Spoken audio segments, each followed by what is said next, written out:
Hello friends, welcome to my channel कहानियाँ अजब गजब। फिर से ले आए हूँ फ्रेंड्स आपके लिए एक नई और यूनिक स्टोरी, जिस स्टोरी का नाम है द ग्लोरिया स्कॉट केस। जी हाँ फ्रेंड्स, ये केस रिलेटेड है शर्लक होम्स से और ये शर्लक होम्स का पहला केस है, द ग्लोरिया स्कॉट केस, और इसको लिखा है सर आर्थर कोनन डॉयल ने। फ्रेंड्स, अगर आप चाहते हैं कि आपको रेगुलर नोटिफिकेशंस मिलें तो प्लीज़ मेरे चैनल को सब्सक्राइब कीजिए, लाइक, शेयर और कमेंट करना भी ना भूलें। तो friends, let's start with the first case of Sherlock Holmes, the Gloria Scott case. पहला प्यार, पहली जॉब, पहला बच्चा, किसी की जिंदगी में कुछ भी पहली बार होता है तो वह उसे जीवन भर याद रहता है। उससे जुड़ी यादें बुरी भी हो सकती हैं और अच्छी भी, खट्टी भी हो सकती हैं और मीठी भी। सर्दियों की उस शाम डॉक्टर वॉटसन और शर्लक होम्स के पास करने को कुछ खास नहीं था। शर्लक ने अपना पाइप सुलगा रखा था। वो धीमे धीमे उसके कश ले रहा था और उस पाइप के तंबाकू का पूरा मजा ले रहा था। डॉक्टर वॉटसन अलाव पर हाथ ताप रहे थे। फुर्सत के पलों को वे अक्सर ऐसे ही इंजॉय करते थे। फुर्सत के पल ही कुछ सिमट चुकी यादों को भी कुरेदने का अवसर देते हैं। एकाएक डॉक्टर वॉटसन के दिमाग में एक विचार कौंधा।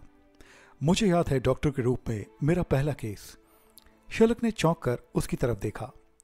डॉक्टर वॉटसन ने आगे कहा, वो एक घायल फौजी जवान था। उसकी एड़ी में गोली लगी थी। वो दर्द से तड़प रहा था। मुझे ऑपरेशन करके उसके पाँव में लगी गोली को निकालना था। उस वक्त मेरे हाथों में कुछ कंपन थी, मन में कुछ घबराहट भी थी, लेकिन विश्वास भी था कि यह मेरा काम है और मैं इसे किसी भी तरह पूरा कर लूँगा। मैंने अपने पहले काम को पूरा किया। गुड, तुम्हारे इसी विश्वास ने तुम्हें आज एक अच्छा डॉक्टर बनाया है, होम्स बोला। हाँ, पर मैंने अपनी तारीफ सुनने के लिए यह सब आपको नहीं बताया। जानता हूं तुम जानना चाहते हो कि मेरा पहला केस क्या था। अरे, यह कैसे जाना? होम्स ने कहा, तुम्हारी नेचर को मैं जानता हूं। तुमने ये बात अपनी तारीफ करवाने के लिए तो मुझे नहीं बताई होगी, तो यकीनन तुम मुझसे ये बात जानने के लिए उत्सुक होगे कि मेरा पहला केस क्या था। ओह, मैं भूल क्यों जाता हूं कि मैं मास्टर डिटेक्टिव के सामने बैठा हूं। चलो, अब जिक्र छिड़ा ही है तो बताए देता हूं। इतना कहने के साथ शर्लक उठा और लगभग 1 फुट लंबा एक सिलेंड्रिकल पुराना सा एक डिब्बा उठाकर ले आया। यह एक बड़े पाउडर के डिब्बे की तरह था। उसका ढक्कन ऊपर से बंद था। शर्लक ने कुछ ताकत लगाकर अपने नाखूनों की मदद से डिब्बे का ढक्कन खोला। डॉक्टर वॉटसन जानते थे कि कुछ रोमांचक होने जा रहा है। वो शर्लक की गतिविधि को ध्यान से देख रहे थे। डिब्बे में कुछ पेपर्स फोल्ड किए हुए रखे थे। शर्लक ने अपनी उंगलियों में फंसाते हुए एक रोल किए हुए कई पेपर्स में से एक पेपर को बाहर निकाला। डॉक्टर वॉटसन की उत्सुकता बढ़ गई थी। शर्लक ने रोल किए हुए उस पेपर को खोला तो डॉक्टर वॉटसन लगभग उसमें झांक कर ये देखने ही लगे थे कि आखिर उसमें क्या है। यह है मेरे जीवन की वो कत्ल पहेली जिससे मेरा पहली बार एक डिटेक्टिव के रूप में सामना हुआ। ओह वाओ, इंटरेस्टिंग, लाओ मुझे भी दिखाओ। डॉक्टर वॉटसन ने वह पेपर शर्लक के हाथ में से ले लिया और उसे देखने लगा। उस पर कुछ लिखा था, खेल खिलाड़ी, खत्म अनाड़ी, हो जुगाड़ी, चुका लंदन है। हडसन अंग्रेज ने बर्बाद सब किया, कुछ भी बता नहीं दिया, छोड़ा है अपनी लेकर जान, मुर्गी बचाओ। ये क्या है? उन शब्दों को पढ़ते हुए डॉक्टर वॉटसन की खोपड़ी घूम गई थी।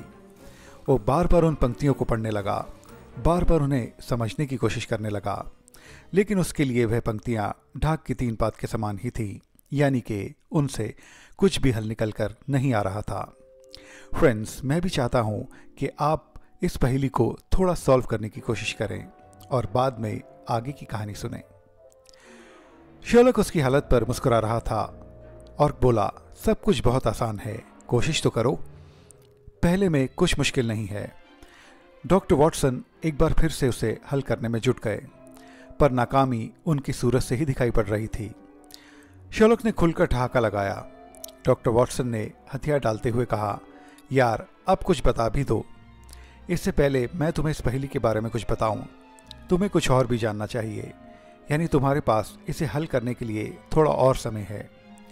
शर्लक ने पाइप का एक कश लिया, फिर आगे बोला, डॉक्टर वॉटसन, तुम जानते हो कि मैं कितने रिजर्व नेचर का आदमी हूँ। उन दिनों भी मैं ऐसा ही था, ज़्यादा लोगों से मुलाकात नहीं करता था। इस कारण मेरा सामाजिक दायरा काफ़ी तंग था। उन्हीं दिनों संयोग से मेरी मुलाकात हुई मिस्टर विक्टर ट्रेवर से, अर्थात जूनियर ट्रेवर से। इसमें संयोग ऐसा था कि उस दिन वॉक करते समय उनके कुत्ते ने मुझे काट लिया था। मैं 10 दिनों तक अस्पताल में ही रहा। इस बीच विक्टर जूनियर हर रोज अस्पताल मेरा हाल चाल पूछने आता था। इससे हमारे बीच दोस्ती सी हो गई थी। फिर जब मैं ठीक हुआ तो उसके साथ लगभग 1 महीने तक डोनेथॉपे में रहा। वो एक बहुत ही खूबसूरत जगह थी। विक्टर ने मुझे स्वस्थ देखकर खुशी व चैन की सांस ली थी। वहां उसने मुझे अपने पापा ट्रेवर सीनियर से मिलवाया। ये सब सुनते हुए भी डॉक्टर वॉटसन का दिमाग अभी भी उस पहेली में उलझा हुआ था। शायद वो अभी भी उसे हल करने की कोशिश में जुटे हुए थे। अब यह बात और थी कि सफलता अभी भी उनसे कोसों दूर थी। शर्लक ने आगे कहा, मैंने एक प्राइवेट जासूस के रूप में जब उन्हें अपना परिचय दिया तो ट्रेवर सीनियर को लगा कि मैं अपने पेशे के साथ साथ अपनी आर्ट की बढ़ाई कर रहा हूँ। इसे हिंदी में कहते हैं अपने मुंह मियाँ मिट्ठू बनना। शायद वो मेरी जासूसी की काबिलियत को परखना चाहता था। उसने मुझे घूरते हुए कहा, वेल मिस्टर शर्लक होम्स, यदि आप इतने ही जीनियस जासूस हैं तो मुझे देखकर मेरे बारे में कुछ बताएं। उसके होठों पर एक हल्की सी मुस्कान फैल गई। ये मेरे लिए भी एक चुनौती की तरह था, क्योंकि पहली बार किसी ने मुझसे ऐसा कहा था। मैं घमंडी नहीं था, लेकिन चूंकि मेरा प्रोफेशन भी था, इसलिए मैंने उसे सामान्य सी बात मानते हुए ट्रेवर सीनियर के बारे में कुछ बताना शुरू किया। मैंने बोला, मिस्टर ट्रेवर, आप किसी से डरते हैं? क्या मतलब? उन्होंने बोला। उसके होठों से अचानक जैसे हंसी गायब हो गई।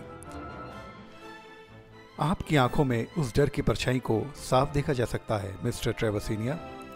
आपकी आंखें एक अनजान भय से सहमी सहमी सी रहती हैं। वो बेचैन नजर आया। आप शरीर से हट्टे कट्टे होते हुए भी अपने साथ एक भारी वॉकिंग स्टिक यानी छड़ी रखते हैं, शायद उस अनजान खतरे से भी अपनी सुरक्षा के लिए। आपको ऐसा लगता है जैसे आप किसी भेड़िए के चंगुल में फंसे हैं और वो कभी भी आप पर जानलेवा हमला कर सकता है। इस पर उसने बताया, हाँ मिस्टर शर्लॉक, आप बिल्कुल ठीक कह रहे हैं। कुछ समय पहले मैंने पोचर्स के एक गैंग को पकड़वाया था। वो एक खतरनाक गैंग था। मुझे उनसे धमकियां भी मिली, इसलिए इस छड़ी को आत्मरक्षा के लिए मैं अपने साथ रखता हूँ। हालांकि ये छड़ी पूरी सुरक्षा नहीं है, लेकिन इनसे ज़्यादा मैं क्या कर सकता हूँ। मैंने आगे बताना शुरू किया, बॉक्सिंग आपका फेवरेट गेम है। अरे जूनियर ट्रेवर चौंका, ये तुमने कैसे जाना? तुम्हारे पापा के कान देखकर। ज़रा देखो तो इन्हें, ये बॉक्सिंग के पंच से चपटे हो चुके हैं। उसकी बात सुनकर मिस्टर ट्रेवर सीनियर मुस्कुराए बिना ना रह सके। उन्होंने उसकी पावर ऑफ ऑब्जर्वेशन की तारीफ की। आखिर में मैंने उन्हें बताया कि आपका संबंध J.A. नाम के किसी एक ऐसे इंसान से रहा है जिसे अब आप पसंद नहीं करते। यह सुनते ही ट्रेवर सीनियर पर प्रतिकूल प्रभाव पड़ा। उसके हाथ पांव फूल गए। वो जैसे सदमे में चला गया। उसे लगा जैसे वो अपने पांव पर खड़ा ना रह सकेगा। उसकी टांगें इस तरह कांप गईं जैसे वो गिर ही पड़ेगा, और वो सचमुच गिर ही पड़ा। यह देखकर ट्रेवर जूनियर और मैं भी घबरा गए। वो भागकर कुछ पानी लाया और पानी के छींटे मारने पर उसे तुरंत होश भी आ गया। होश में आने पर उसने इस बात के लिए माफ़ी मांगी कि उसकी वजह से मुझे परेशानी हुई। उसने एक बार फिर मेरी तारीफ की। ट्रेवर जूनियर ने मुझसे पूछा, तुम्हें J.A. वाली बात का कैसे पता चला? इनकी शर्ट के आस्तीने ऊपर की ओर फोल्ड हैं और कलाई पर J.A. के इनिशियल्स गुदे हुए साफ दिखाई पड़ रहे हैं, जिन्हें मिटाने की भी पूरी कोशिश की गई है। कोशिश कामयाब नहीं हुई, लेकिन इसी से मेरी ये थ्योरी बनी। यदि इनके संबंध आज भी इस नाम से अच्छे होते तो ये इन इनिशियल्स को मिटाने की कभी कोशिश ना करते। शर्लक होम्स की बातें सुनते हुए डॉक्टर वॉटसन भी मन ही मन उसकी काबिलियत की तारीफ किए बिना ना रह सके। वाकई क्या दिमाग पाया है, किसी इंसान के प्रति क्या स्टडी है उसकी। कोई कैसे देख रहा है, कैसे खड़ा है, उसके चेहरे पर क्या हाव भाव हैं, उसका पहनावा, उसका हुलिया, कुछ भी तो उसकी निगाहों से बच नहीं सकता था। उफ, एक इन्वेस्टिगेटर को सचमुच ऐसा ही जीनियस होना चाहिए। सचमुच मास्टर डिटेक्टिव था शेरलॉक होम्स। आगे सुनो, शेरलॉक होम्स ने बताया। इसके बाद जैसे उसके पास शब्द ही खत्म हो गए, उसे मेरी योग्यता पर कोई संदेह ना रहा था। यानी ट्रेवर सीनियर को मेरी योग्यता पर कोई संदेह नहीं रहा था। फिर एक शाम जब हम लॉन में बैठे थे तो ट्रेवर के नौकर ने आकर किसी के आने की खबर ट्रेवर सीनियर को दी। कोई उनसे मिलना चाहता था। हम तुरंत ही उसे देखने बाहर गए। ट्रेवर को देखकर ऐसा लग रहा था जैसे उसने उसे नहीं पहचाना था। वो एक मझले कद का इंसान था। उसके कपड़े फटे हुए और गंदे थे। उसकी दाढ़ी कुछ बढ़ गई थी। वो बेहद बदहवास बेहाल सा जान पड़ रहा था। उसके पास से ब्रांडी की तेज गंध आ रही थी। मैंने अनुमान लगाया कि वो शिप पर काम करने वाला एक नाविक था।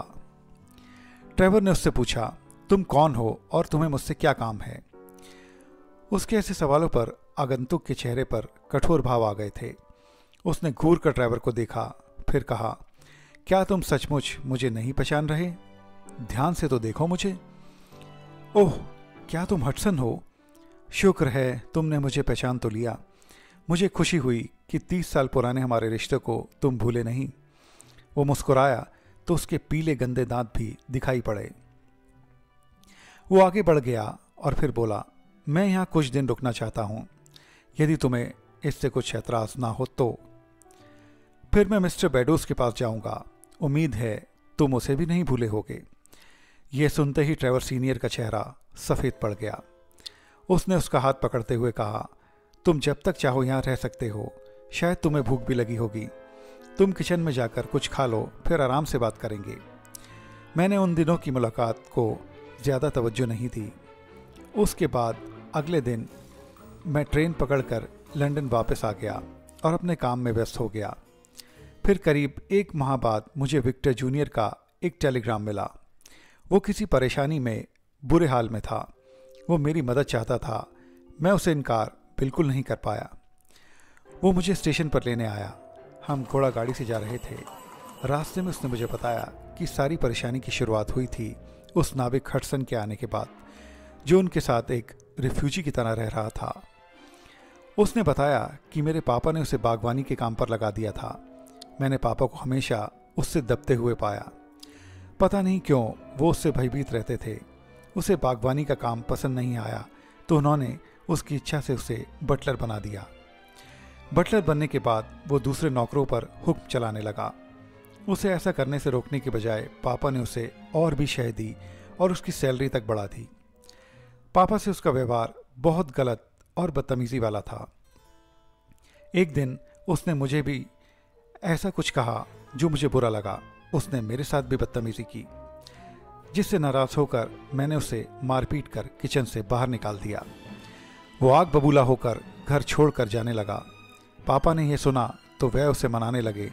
उन्होंने मुझे उससे माफ़ी मांगने को कहा, लेकिन मैंने माफ़ी मांगने से इनकार कर दिया। वो ये कहता हुआ चला गया कि अब वो बेडोस के यहाँ जाकर रहेगा। मेरे पापा ने दयनीय निगाहों से मेरी तरफ देखा कि शायद मैं उसे रोकने की कोशिश करूँगा, लेकिन मैंने उसकी बदतमीजियों को और बर्दाश्त न करने का फैसला कर लिया था। उसके चले जाने के बाद मैंने पापा को काफ़ी अपसेट देखा। वो अपने कमरे में चले गए थे। मैं ध्यान से ट्रेवर की बातों को सुन रहा था, पर मैंने हडसन को पहले भी ट्रेवर सीनियर के साथ देखा था। उसका व्यवहार मुझे भी अजीब लगा था। उस वक्त भी उसने किसी बेडोस का जिक्र किया था। उसने आगे बताया, कुछ दिन बाद एक लेटर पापा को मिला। लेटर हैम्पशायर को भेजा गया था। उस पत्र ने पापा पर जैसे कहर सा ढाया। उसे पढ़ते ही पापा की सांसें तेज गति से चलने लगीं। उनके चेहरे पर हवाइयाँ उड़ने लगीं। वह सकते में खड़े रह गए। उनका जिस्म पसीने से नहा गया। धड़कनें जैसे धाड़ धाड़ कर उनके सीने पर चोट कर रही थीं। इसके बाद वे खड़े ना रह सके। ज़रूर उन्हें हार्ट अटैक हुआ था। उन्हें तुरंत अस्पताल ले जाया गया। उन्हें पैरालिसिस का अटैक पड़ा था। डॉक्टर्स का कहना है कि वे अधिक समय तक जिंदा नहीं रहेंगे। तब मैं उन्हें एक डॉक्टर की देखरेख में घर ले आया। तभी घोड़ा गाड़ी ने एक गली में प्रवेश किया। उसके घर के आगे कुछ लोग की भीड़ लगी थी। उनके चेहरे पर मातम साफ दिखाई पड़ रहा था। दोनों का दिमाग किसी अनजानी शंका से भग से उड़ गया, यानी कि जूनियर ट्रेवर और शेरलॉक होम्स का। उन्हें पता चला मिस्टर ट्रेवर सीनियर अब नहीं रहे थे। विक्टर जूनियर तूफानी हवा की झोंके के समान भीतर दाखिल हुआ। उसने अपने पापा को मृत पड़े देखा। उनकी आंखें आधी खुली हुई थीं, लेकिन उनमें जीवन का कोई चिन्ह शेष न बचा था। डॉक्टर ने बताया कि विक्टर के स्टेशन से निकलते ही उनका देहांत हो गया था।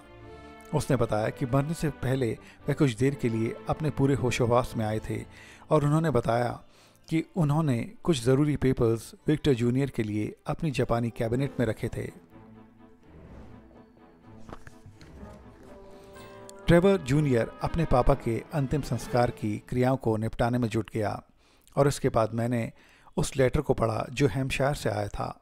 इसी पत्र को पढ़ने के बाद ही ट्रेवर सीनियर की वैसी हालत हुई थी। इसी के साथ ही मेरी आंखें भी अचानक गोल हो गईं।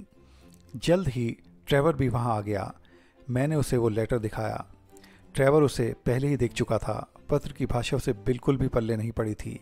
वह पत्र वही था जिसे पढ़कर डॉक्टर वॉटसन की भी बुद्धि चकरा गई थी। मैंने विक्टर के कहने पर उसके सामने भी उसे पढ़ा। पत्र का मजमून इस प्रकार था: खेल खिलाड़ी खत्म अनाड़ी हो जुगाड़ी चुका लंदन है। हडसन अंग्रेज ने बर्बाद सब किया, कुछ भी बता नहीं दिया छोड़ा है, लेकर अपनी जान मुर्गी बचाओ। आखिर क्या मतलब है इसका? ट्रेवर ने पूछा। मैं इसे डिकोड करने की कोशिश कर रहा हूं। ट्रेवर मुझे लेकर जापानीज कैबिनेट में पहुंचा। मरने से पहले पापा के कुछ पेपर्स यहां रख छोड़ने की बात की थी। मुझे देखना होगा कि आखिर वो कैसे पेपर्स हैं। ट्रेवर उन पेपर्स को खंगालता रहा। मैं उन शब्दों को डिकोड करने की कोशिश करता रहा। सहसा ट्रेवर माथे पर हाथ रखकर सोफे पर बैठ गया। उसकी आंखों में आंसू थे। मैंने उसे उसके कंधे पर हाथ रखा, उसे सांत्वना देना चाहिए। मैंने कहा, मैंने हैम्पशायर से आए इस पत्र की वह भाषा को समझने की कोशिश की है और इसे डिकोड कर लिया है। उसकी आंखों में भी आंसू थे। मैंने कहना शुरू किया, वास्तव में पत्र भेजने वाला तुम्हारे पापा को आने वाले किसी खतरे से आगाह करना चाहता था। एक नज़र में पढ़ो तो इस पत्र का कोई मतलब नहीं निकलता, लेकिन हर शब्द एक के बाद एक शब्द छोड़कर अगर इसे पढ़ा जाए तो इसका मतलब साफ हो जाता है। पूरा मजमून इस प्रकार है: खेल खिलाड़ी खत्म अनाड़ी हो जुगाड़ी चुका लंदन है। हडसन अंग्रेज ने बर्बाद सब किया, कुछ भी बता नहीं दिया छोड़ा है, लेकर अपनी जान मुर्गी बचाओ। अब एक शब्द छोड़कर अगर इसे पढ़ा जाए तो अर्थ इस प्रकार बनता है: खेल खत्म हो चुका है, हडसन ने सब कुछ बता दिया है, अपनी जान बचाओ। ट्रेवर जूनियर ने हामी भरी। हाँ, पापा ने मेरे लिए यहाँ जो पत्र मेरे नाम से छोड़े हैं, उन्हें पढ़ने के बाद मैं समझ सकता हूँ कि इस पहेली में ऐसा ही कुछ रहा होगा। लेकिन मैं ये नहीं समझ सका कि तुम्हारे पापा को ये पत्र किसने भेजा है। तुम बताओ कि आखिर तुम्हारे पापा ने इन पत्रों में क्या लिखा है। शायद इन्हीं से कुछ जानकारी मिल सके। अब मैं कह सकता हूँ कि पापा को वह पत्र इवान ने लिखा है। पापा ने अपने पत्रों में उसका जिक्र किया है। पापा ने अपने गुनाहों को कबूल किया है। मैंने पूछा, कैसे गुनाह? मैं पढ़कर ही बताता हूँ, ट्रेवर बताने लगा। प्यारे बेटे ट्रेवर, आज मैं तुम्हें जिस सच्चाई से रूबरू करवाने जा रहा हूँ उसे जानकर प्लीज़ मुझसे नफरत न करना। मैं तुम्हें बताना चाहता हूँ कि मेरा असली नाम वो नहीं है जो दुनिया और तुम जानते हो। मेरा असली नाम है जेम्स आर्मिटेज उर्फ J.A। यह पंक्तियाँ सुनते ही शर्लॉक के होठ गोल हुए। उसे ट्रेवर सीनियर की कलाई पर गुदे हुए नाम के उन इनिशियल्स के टैटू का रहस्य समझ में आ गया था जिन्हें मिटाने की कोशिश की गई थी। ट्रेवर जूनियर ने आगे कहा, मैं बैंक में काम करता था। लंदन की ब्रांच में काम करते हुए मैंने बैंक के फंड्स का गलत उपयोग किया। मैंने कुछ पैसा निकाल लिया। सोचा था कि जब मेरे पास पैसा होगा तो फंड को पूरा कर दूंगा। एक तरह से ये चोरी ही थी। मैंने बैंक की नौकरी छोड़ दी, शहर भी छोड़ दिया। मैंने अपनी पहचान बदलने का फैसला किया। मैंने अपनी कलाई पर गुदे हुए अपने नाम के इनिशियल्स को मिटाने की भी कोशिश की, लेकिन मैं उसमें सफल नहीं हुआ। मैं सोचता था कि इस प्रकार मैं कानून को धोखा देने में सफल हो जाऊंगा, मगर ये मेरी सबसे बड़ी भूल थी। कानून के लंबे हाथ मेरी गर्दन तक आ पहुंचे थे। मुझे ऑस्ट्रेलिया से निकाल दिया गया। उस शिप पर मैं 37 और भी अपराधी के साथ रहा। अधिकतर जैसे वाइट कॉलर अपराधी जिन्होंने मेरे जैसे ही अपराधों को अंजाम दिया था। उस शिप का नाम था ग्लोरिया स्कॉट। तो फ्रेंड्स, अब आपको समझ में आया कि आखिर में शेरलॉक होम्स का ये पहला केस जो ग्लोरिया स्कॉट केस है, ये ग्लोरिया स्कॉट नाम इस केस को किस तरीके से मिला है। ये उस शिप का नाम है जिसमें मिस्टर ट्रेवर और भी अपराधियों के साथ बंद थे। उन्हीं में ही जैक नाम का इंग्लैंड का कुख्यात धोखेबाज भी था। उसने मुझे बताया कि वह सब मिलकर शिप पर कब्जे की योजना बना रहे हैं और मुझे भी उनका साथ देना होगा। वह मुझे ट्रेवर के नाम से ही जानते थे क्योंकि मैंने अपना परिचय उन्हें उसी नाम से ही दिया था। मैं उन्हें इनकार नहीं कर सका क्योंकि उस सूरत में वो पहले मुझे ही अपने रास्ते से हटा देते। उसने मुझे सेल के दूसरे अपराधियों से भी इस बारे में बात करने को कहा। उस सेल में मेरी मुलाकात हुई इवान से। इवान ठगी के मामलों का मास्टर था। वो इस काम के लिए तुरंत तैयार हो गया। मेरी भी उससे अच्छी दोस्ती हो गई। शिप का एक आदमी चैपलिन भी उस काम में जैक की मदद कर रहा था। उसने उन सब अपराधियों को गनें उपलब्ध करवा दी थीं, लेकिन सब कुछ सोचे मुताबिक नहीं होता। योजना को अंजाम देने से पूर्व ही उनमें से एक अपराधी बीमार पड़ गया। डॉक्टर को बुलवाया गया। मरीज की जांच करते समय उसकी निगाह गन पर पड़ गई और उसने शोर मचा दिया। जैक ने अब देर करना मुनासिब नहीं समझा। सभी अपराधियों ने मिलकर शिप की सिक्योरिटी पर गोलाबारी करके शिप पर कब्जा कर लिया। तय किया गया कि हम लोग शिप को छोड़कर एक लाइफ बोट द्वारा भाग निकलेंगे क्योंकि हो सकता था कि किसी ने ग्लोरिया स्कॉट की उस घटना को रेडियो द्वारा सूचित कर दिया हो और अपने अधिकारियों तक भेज दी हो और उन्हें अब घेरने की कोशिश भी की जाए। ग्लोरिया स्कॉट को बारूद से नष्ट कर दिया गया। संयोग से हडसन नाम का एक शातिर चोर उस बोट में छूट गया। वो शिप के अधिकारियों के कीमती सामान पर हाथ फेरने के चक्कर में था। उसे ब्लास्ट के समय उसके बाकी साथियों ने बोट के साथ ही नष्ट होते हुए देखा। इसके बाद सभी अपराधी बोट द्वारा भाग निकले, लेकिन किस्मत को कुछ और ही मंजूर था। हमारी बोट ज़्यादा दूर नहीं जा सकी। वो तूफान में फंसकर चकनाचूर हो गई। शेष का क्या हुआ ये मुझे नहीं पता, लेकिन मुझे और इवान को वहाँ से गुजरते एक शिप ने बचा लिया। हमने शिप के अधिकारियों को अपने असली नाम ना बताकर अपने बदले हुए नाम ही बताए। इवान ने अपना नाम बेडोज बताया था। उसके बाद हम लंदन आ गए और अपनी पहचान छुपाकर रहने लगे। वहाँ से हम अलग हो गए थे। हम नहीं जानते थे कि ग्लोरिया स्कॉट के ब्लास्ट में हडसन बच गया था। एक दिन हडसन ने इवान और मुझे एक रेस्टोरेंट में मिलते हुए देख लिया। ना सिर्फ देख लिया बल्कि पहचान भी लिया। इसके बाद वो इवान के पास पहुंच गया। वो उसे ब्लैकमेल करना चाहता था। उसने इवान से मेरा पता भी मालूम कर लिया। तब इवान ने मुझे वो खत लिखा जो कोड वर्ड में था। उस पत्र को देखते ही मेरे पांव तले ज़मीन खिसक गई। मुझे लगा कि अब हमारा खेल खत्म हो गया। मैं वापस जेल जाने के डर से घबरा गया। बस यही सब मैं तुम्हें बताना चाहता था ताकि मरते समय मेरी आत्मा पर कोई बोझ ना रहे। तुम्हारा अभागा पिता। इतना पढ़ने के बाद ट्रेवर खामोश हो गया और सिर पर हाथ रखकर बैठ गया। शेरलॉक होम्स ने कंधे पर सांत्वना भरा हाथ रखा। इसमें तुम्हारा कोई दोष नहीं ट्रेवर। इस घटना से पता चलता है कि अपराध 7 पर्दों में भी छुप नहीं सकता। कभी ना कभी वो बेपर्दा होता ही है। इतना सब बताने के बाद शेरलॉक ने गहरी सांस लेकर डॉक्टर वॉटसन की तरफ देखा। डॉक्टर वॉटसन ने कहा, ओह, तो ये थी तुम्हारे पहले केस की रोमांचक दास्तान। सचमुच रोचक थी। गिरगिट कितना भी रंग बदलने रहता गिरगिट ही है। मतलब पहचान छुपाने से असलियत नहीं बदल जाती। तुमने यह नहीं पूछा कि बेडोज और हडसन का क्या हुआ? हाँ, मैं जानता हूँ तुम बिना पूछे भी बताओगे। उन दोनों का कुछ पता नहीं चला वॉटसन। सुनी सुनाई बातें ये हैं कि किसी ने कहा कि बेडोज उर्फ इवान ने हडसन को भी मार दिया था। किसी ने कहा कि दोनों एक दूसरे से लड़ते हुए मारे गए। सच जो भी हो, हकीकत यह है कि इस एपिसोड का अंत हो गया है। और शेरलॉक होम्स ने कहा कि कुछ भी हो, ट्रेवर जूनियर के साथ कहीं ना कहीं गलत ज़रूर हुआ। फिर कुछ भी हो, उसके पिता ने तो अपने गुनाह का अंगीकार कर ही लिया था। सीनियर ट्रेवर भी एक अच्छे आदमी थे, शेरलॉक होम्स बोला। वॉटसन उसकी तरफ देखकर मुस्कुराए। शेरलॉक ने अब देखा कि उनके पाइप की आग ठंडी पड़ गई थी। वो उसे फिर से जलाने की कोशिश करने लगे। डॉक्टर वॉटसन उसकी तरफ तारीफ भरी निगाहों से देख रहे थे क्योंकि वो शब्दों की उस पहेली को अभी तक भी हल नहीं कर पाए थे, जबकि शेरलॉक ने तब कितनी आसानी से उसे सॉल्व कर लिया था।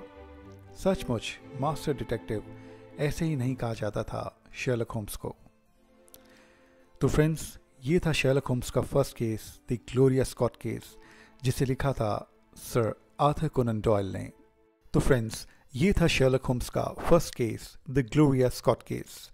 कैसी लगी आपको ये स्टोरी, आप कमेंट में ज़रूर बताएं। मेरे चैनल को लाइक, शेयर और सब्सक्राइब करना भी ना भूलें। फ्रेंड्स, मेरी और इंटरेस्टिंग स्टोरीज़ के लिंक डिस्क्रिप्शन में दिए गए हैं, उन्हें भी अपने फ्रेंड्स और फैमिली के साथ ज़रूर एंजॉय कीजिए। तो मिलते हैं फ्रेंड्स मेरी अगली इंटरेस्टिंग स्टोरी में। तब तक के लिए बाय बाय।